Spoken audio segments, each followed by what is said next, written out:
Welcome back. Talking about the second part of Chapter 11, Leading, Managing, and Following.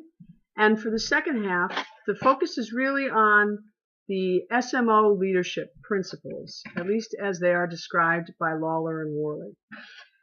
The first one is one that I think is, in fact, quite fascinating, and it's this notion of establishing a sustainable leadership brand, which one way of thinking about this is just to imagine it as a really well understood and shared understanding of what it means to be a leader. So within a sustainably managed organization, for example, when we talk about being a leader, we're talking about leading people. We're talking about, as we are leading people, keeping in mind, again, that triple bottom line. What's going on in terms of the social aspects, what's going on in terms of the financial, the economic aspects, what's going on in terms of the environmental aspects. So when we are recruiting for leaders, when we are promoting people into leadership positions, when we are recognizing people for their leadership, really staying focused on the brand that we've established and what does our organization, what does our sustainably managed organization mean when it talks about this thing called leadership. So Lawler and Worley talk about the three characteristics that are really essential components, if you will, of an SMO's leadership brand, starting with the organization's commitment to being sustainably effective. So again, they specifically call out the notion of treating employees well and with dignity. You know, we've had some conversation about how does that fit with the whole travel light? Not really sure about that. Maybe some elements of it make a lot of sense, especially if the psychological contract is really clear when we're hiring people, and so they know what they're getting into. Okay, maybe. But again, what does it mean to be sustainably effective? Really being able to articulate that, making it so that it can be understood by people, so that when one is in a leadership position, whether it's a formal leadership position, you know, you got a title, or a more informal leadership position, we know that this is a focus, being sustainable. Second, committing leaders to communicating truthfully and openly with their employees about what's going on in the business. So we're back to this notion of transparency, which again, that's a topic that we've discussed in, I think, some pretty good depth in this class. And, you know, trying to grapple with some of our own assumptions about what does it mean to be transparent and what are some of the potential pitfalls associated with transparency. At what point are we able to share information? At what point can people take that information and use it appropriately? How much training do we need to provide to people in order for them to really understand and appreciate all the data that's being shared with them? But ultimately, you know, if you want people to buy in and you want people to see that, you know, the decisions that we're making as leaders are ones that we have no problem communicating because we know that we've been very principled in our decision making, and so we can be very transparent. That's all great.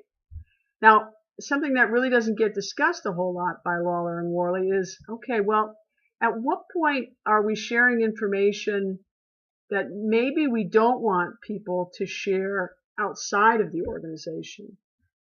Now, part of the reason that we might think about that is because we're in a society where we're accustomed to thinking about competitive advantage, and we're accustomed to thinking that in order for a given organization to survive, it needs to have some set of secrets, something that it keeps from its competition, something that it does better than the competition does. And that's what enables it to maintain its niche, to maintain its market, to grow its market. This is one way of looking at organizations, but it's really not the only way. It's not absolutely necessary. There's no natural law that says that organizations must be in competition with one another, or that there is no other way to think about a society's resources than to imagine those resources divided and owned by different parts of that society, organizations specifically, that maybe there's a way for organizations to focus more on collaboration and less on competition. This one might take a little bit for us to really think about, right? And to think, is this something that we can sort of wrap our heads around? What would all have to change in order for that kind of society to work? Third, Lawler and Worley argue that this leadership brand has to apply across the entire organization all the time. And then they talk a little bit about situational leadership and how you need to be careful so that it's clear that you're not playing favorites. It's clear that what you're doing makes good sense. And again, I want to caution people to not think, when you're thinking about leadership and how you're interacting with other people, it's not about being equal. It's not about spending equal time with people. It's not about equality so much as it is equity. Equity is a reflection of inputs and outputs as they compare to another person's or referent others' inputs and outputs. And some people need more attention than other people. Some people want more public recognition than other people. Some people want to have more opportunity to share their input than other people. And, one of the challenges that leaders face is, how do we sort of individualize or personalize our engagement with our followers without creating inequity? This is a serious challenge, obviously. The second leadership principle that Lawler and Worley talk about is this notion of building leadership capacity. And this is something that I think, whether we're talking about being in an SMO or any kind of organization, I think that this is what really good leaders do. They understand that at least part of their job is to be developing the organization's future leaders. And in an organization where, maybe our mission and vision and the fact that we're focusing on the triple bottom line now, for example, in a time when not a huge number of organizations are doing this, where this is still sort of a very different way of operating, we really will have to develop people probably internally. We won't be able to buy this particular capacity. And there's also a lot of conversation that we could have around, who's going to be the most trustworthy. When you promote people from within, one of the advantages is that you've had an opportunity to sort of see them in the field, if you will. And it isn't simply a matter of, well, what do they say they will do? But really you have had the opportunity to experience and to personally witness their behavior to get a sense of what they're like. Now, again, top management really has an acute responsibility with respect to developing the organization's leadership capacity, ensuring that we are able to communicate to people who might have tremendous potential to be leaders in our organization exactly what it is we're looking for. And so I reference in the reading summary this notion of an elevator speech, the elevator pitch. So if you imagine yourself, riding in an elevator, in the time it takes, and you get on this elevator with somebody that you want to influence. And, for one person, it might be you get on the elevator with someone in the C-suite and you want to impress them. Or maybe you're a person in the C-suite and you get on the elevator with someone that you see as a potential up-and-comer. In the time that you are in that elevator riding together, will you be able to articulate very succinctly and very persuasively what it is that our leadership brand here is, and why I think you ought to be thinking about being a leader in this particular organization? This is just one element of what it takes to support building this leadership capacity. The third principle is, again, developing managerial and leadership skills. And Lawler and Worley concede that the reality is most people, they don't automatically have what it takes to be successful as a leader in a sustainably managed organization.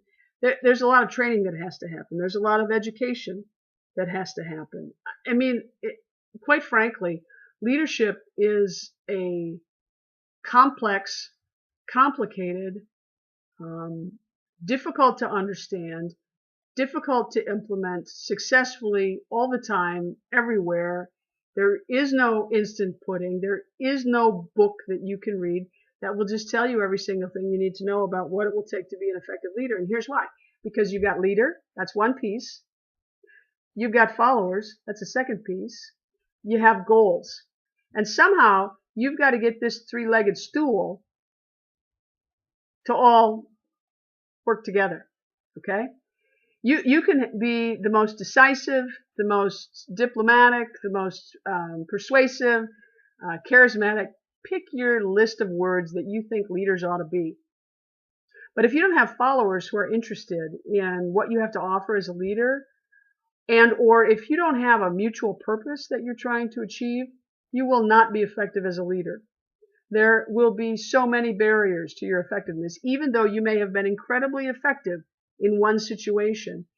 The set of skills that enabled you to be incredibly effective in one situation may not transfer to another situation. And so this becomes very, very difficult. And Lawler and Worley argue that organizations really need to identify what are the specific competencies that we want our leaders to have, and then let's train them up. Let's make sure that we're giving people the opportunity to be successful. Let's make sure they have the training that they require. The fourth is, again, a reiteration of this commitment to transparency. And this phrase, a lack of transparency is the calling card of paternalistic command and control organizations.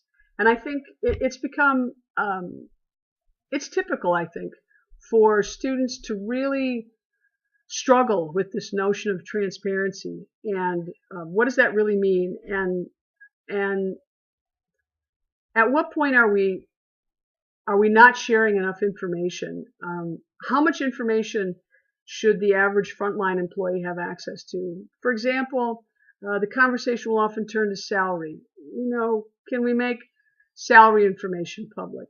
And as someone who's been working for a public institution for many, many years, whose salary has been public all of this time, I am accustomed to this, and I do not find the notion of sharing financial information to be even slightly scary. Anybody working at my university can see what anybody else makes. They have to know how to access the information, but it's not a secret. It's not a secret at all. It's not kept from anybody.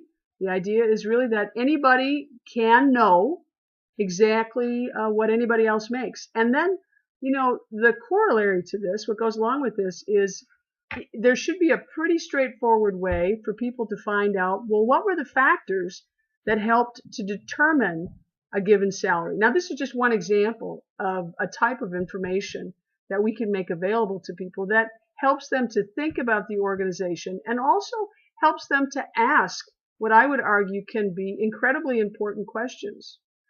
We don't want people to get too caught up in issues of salary, for example, just because it can be a distraction from the other things that we want to focus on. But really, you ought to be able to explain to people why you're paying people what you're paying them. You ought to be able to articulate what the factors are that you're weighing, and then the weights that you're attaching, and then the whys. Ditto with every other component of the budget. Here's why we allocate X, Y, Z to this department. Here's why this department gets that. Here's why this unit has this many employees. This unit, in other words, you name it. If it's okay for you to know, and the people working for you and with you are trusted, competent people, shouldn't it be okay for them to know as well? They are also adults. And when you struggle with that, that again is sort of this paternalistic, we can't trust them. They might misuse the information. Well, how is it that you came to be in a position where you can be trusted? Lots to ponder in this chapter. Lots that starts to connect much of what we've been reading all semester. Only one chapter left. Hang in there. Have a great weekend.